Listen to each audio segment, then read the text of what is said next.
नमस्कार दोस्तों, स्वागत है आपका द ग्राउंड रिपोर्ट में। मैं हूं समीर आत्मज मिश्र। समाजवादी पार्टी विधानसभा चुनाव हारने के बाद एक बार फिर उस स्थिति की ओर दिखाई पड़ रही है जो स्थिति उसकी 5 साल पहले सत्ता में रहने के दौरान थी। यानी जिस चुनाव के समय 2017 में चुनाव के पहले जिस तरीके का पारिवारिक कलह सतह पर आ गया था, दिखाई पड़ रहा था और माना जाता है कि इतनी बुरी हार जो 2017 में हुई थी उसके पीछे भी सबसे बड़ा ये कारण था। उस स्थिति में एक बार वो फिर से दिखाई पड़ रही है। हालांकि इन 5 साल के दौरान समाजवादी पार्टी के अध्यक्ष अखिलेश यादव के चाचा वो पार्टी से अलग हो गए। उन्होंने अपनी एक नई पार्टी बना ली, प्रगतिशील समाजवादी पार्टी लोहिया के नाम से। 2019 का लोकसभा चुनाव भी उन्होंने अलग से लड़ा। उसके बाद विधानसभा चुनाव से पहले अभी दोनों पार्टियों के बीच सुलह की तमाम कोशिशें हुई और आखिरकार सुलह हो भी गई। सुलह इस तरह की हो गई कि जो समाजवादी पार्टी ने घटक दलों के साथ अपना एक गठबंधन किया था, उन घटक दलों में एक घटक दल उन्होंने प्रगतिशील समाजवादी पार्टी को भी बना लिया था। तो प्रगतिशील समाजवादी पार्टी की सहयोगी पार्टी के तौर पर चुनाव लड़ी थी। लेकिन शिवपाल यादव जो चुनाव लड़े जसवंत नगर सीट से, जहां की अखिलेश यादव और मुलायम सिंह यादव इनका पैतृक गांव सैफई भी आता है, वहां ये समाजवादी पार्टी के ही सिंबल पर चुनाव लड़े, उसी के चुनाव चिन्ह पर चुनाव लड़े।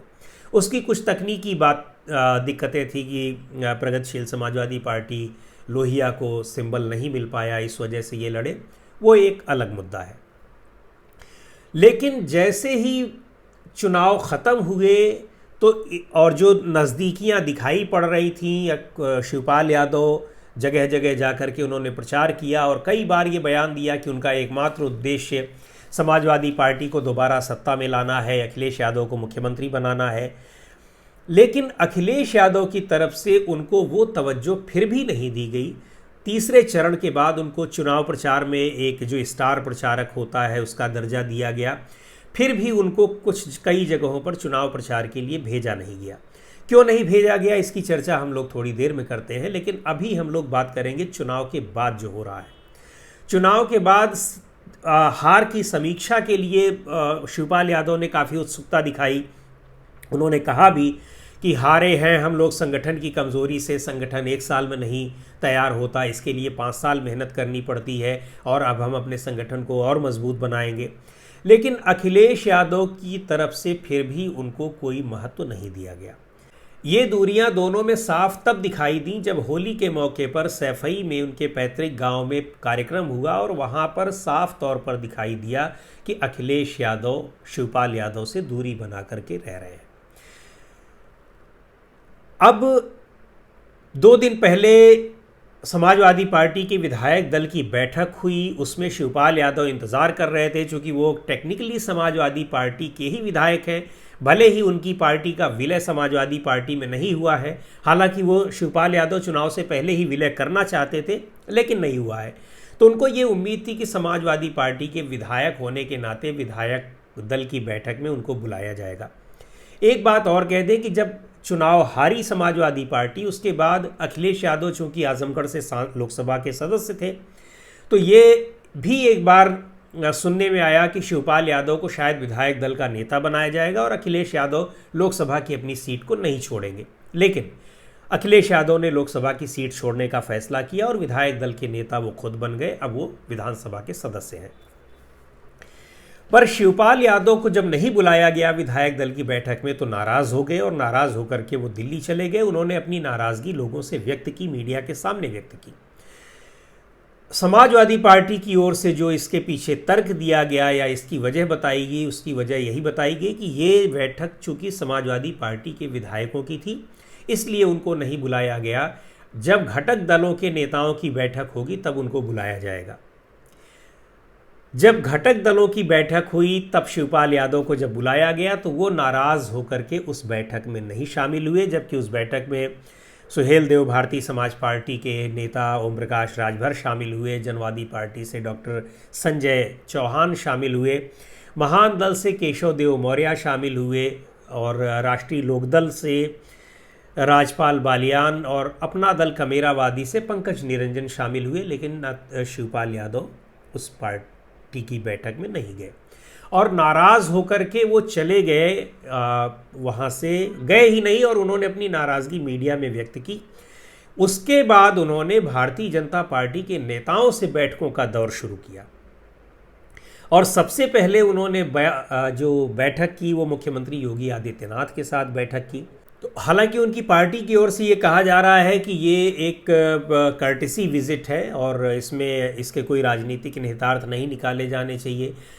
मुख्यमंत्री योगी आदित्यनाथ से मिलने के बाद शिवपाल यादव ने स्वतंत्र देव सिंह से भी मुलाकात की, जो कि भारतीय जनता पार्टी के प्रदेश अध्यक्ष हैं और अभी वो भी जल शक्ति मंत्री बने हैं। पर शिवपाल यादव की भाजपा के नेताओं से ये जो बैठकों का दौर चल रहा है उसको लेकर के काफ़ी चर्चाएं हैं कि क्या शिवपाल यादव समाजवादी पार्टी छोड़ करके वो भाजपा में शामिल हो सकते हैं। इस तरह की अटकलें 2019 में भी लग रही थी, 2022 के विधानसभा चुनाव से भी पहले लग रही थी और अब एक बार फिर इन अटकलों ने जोर पकड़ा है। पर यहाँ सवाल ये उठता है कि शिवपाल यादव को भारतीय जनता पार्टी में शामिल करके भाजपा को हासिल क्या होगा और समाजवादी पार्टी को उससे नुकसान क्या होगा। अगर भारतीय जनता पार्टी की बात की जाए तो अगर चुनाव से पहले शिवपाल यादव को शामिल कर लेते तो शायद वो कुछ संदेश दे सकते थे अखिलेश यादव के समाजवादी पार्टी के मतदाताओं को कि हमने परिवार में फूट डाल ली है, ठीक उसी तरीके से जैसे अपर्णा यादव को शामिल करके किया था।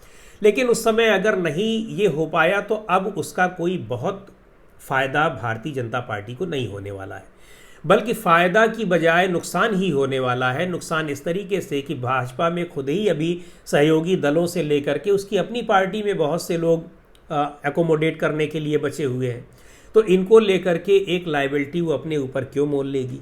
अगर वो शिवपाल यादव को अपनी तरफ लेती भी है तो जाहिर सी बात है कि शिवपाल यादव खुद को और अपने बेटे आदित्य यादव को भी भाजपा में किसी तरीके से वो कहीं न कहीं एकोमोडेट करवाने की कोशिश करेंगे।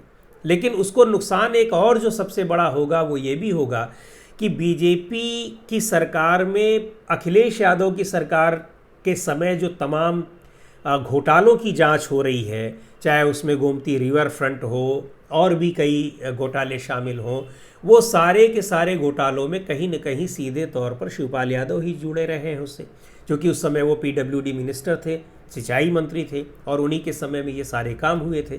तो बीजेपी एक तरीके से उनको अपने पक्ष में करके या अपनी पार्टी में शामिल करके एक आफत ही मोल लेगी। दूसरी ओर दूसरी बात ये आती है कि आखिर अखिलेश यादव शिवपाल यादव से इतनी ज़्यादा दूरी बढ़ा करके क्यों रह रहे हैं। एक बार जब उन्होंने फिर से सुलह कर ही ली थी तो फिर से उसी रास्ते पर क्यों चल रहे हैं। इसके पीछे एक सबसे बड़ा कारण तो ये है कि इसको कुछ लोग व्यक्तिगत तौर पर भी कहते हैं कि अखिलेश यादव बड़े ज़िद्दी हैं और एक बार अगर उन्होंने ठान लिया है तो वो फिर जिसको उन्होंने निकाल दिया है अपने दिल से तो उसको वापस वो नहीं जोड़ पाते हैं। पर शिवपाल यादव के साथ मामला अलग है और अलग होना चाहिए। शिवपाल यादव उनके सगे चाचा हैं। उसके अलावा भी शिवपाल यादव को माना जाता है कि जो संगठन की उनके पास अच्छी क्षमता है संगठन तैयार करने की, उसका फ़ायदा समाजवादी पार्टी चाहती तो ले सकती थी, उसने लिया नहीं। और बड़ा एक जो समर्पित नेताओं का, समर्पित कार्यकर्ताओं का समाजवादी पार्टी में है, वो अभी भी उनके साथ है। फिर भी अखिलेश यादव शिवपाल यादव से दूरी बना करके रहते हैं। तमाम लोग इसके पीछे कारण ये भी बताते हैं कि ये जो नए तरीके की और जो चुनाव प्रचार की बात हो रही थी कि 2 चरण के 3 चरण के चुनाव प्रचार के बाद शिवपाल यादव को स्टार प्रचारक बनाया और वो भी केवल पूर्वांचल में कुछ जगहों पर उनको भेजा था प्रचार के लिए। तो इसके पीछे एक तर्क दिया जा रहा है कि अखिलेश यादव ने 2022 के चुनाव में अपने परिवार को प्रचार कार्यों से और बाकी चीज़ों से टिकट देने में भी काफ़ी दूर रखा। यहाँ तक कि उनके बहुत ही करीबी जो उनके चचेरे भाई हैं धर्मेंद्र यादव, उनको भी बहुत ज़्यादा जगहों पर प्रचार के लिए नहीं भेजा गया। डिम्पल यादव को भी नहीं भेजा गया और राम गोपाल यादव जो उनके दूसरे चाचा हैं और पार्टी के राष्ट्रीय महासचिव भी हैं, वो तो कहीं गए ही नहीं।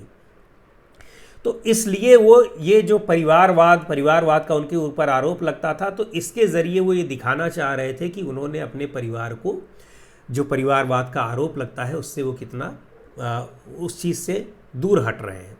दूसरी बात ये भी कि ये जो तमाम चीज़ें हैं, साफ छवि वाली समाजवादी पार्टी जो नई सपा है का नारा दिया, उसके माध्यम से चूँकि जितने भी एक समाजवादी पार्टी में बाहुबलियों के प्रश्रय देने की बात होती है और भी तमाम चीज़ें होती हैं, उनका संबंध भी सीधे, ऐसे लोगों का संबंध भी सबसे ज़्यादा शिवपाल यादव के साथ बताया जाता है।